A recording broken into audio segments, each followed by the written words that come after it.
So you're heading to New York in June. I hope you're getting excited for your trip. You're going to have a fantastic time. I'm meteorologist Ian Schwartz, and we got to get you prepared for your trip.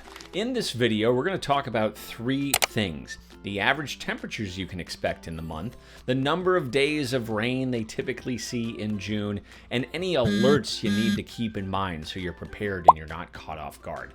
Let's jump right into the temperatures because we're starting to get into that summer pattern, and you definitely see that in June.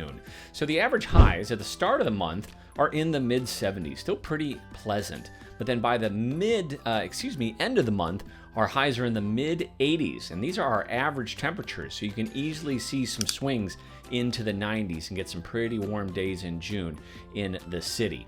It is warm to hot, and it does get humid, and there's also a risk for thunderstorms, and we're going to talk more about that in a bit. As far as the amount of days of rain, number of days of rain, it's 9 to 11 days of rain, and some of these showers are not going to be kind of like spring showers.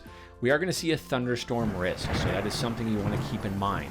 The storms can be strong, they can be severe, they can produce damaging winds, hail, and occasionally tornadoes. Not terribly common, but it is absolutely possible.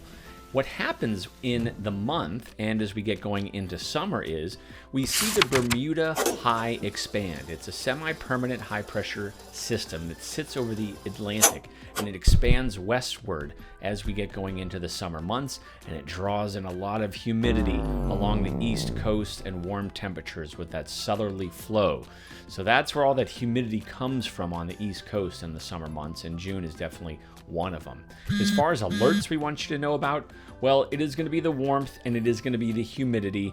Long days out and about walking might get you down as far as the heat goes, especially if the 90s start popping up.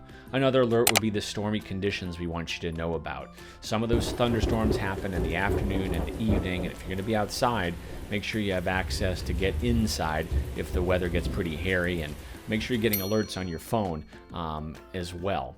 So that's kind of the main things to keep in mind with June. It's still a wonderful time to visit the city. There's a lot going on. It's New York. There's always something going on year-round. I hope you enjoyed this video. If there's other cities I need to check out, or if there's travel tips that you think people should know, be sure to put it in the comments. I hope you have a fantastic time in New York. Be sure to take lots of pictures and make many great memories.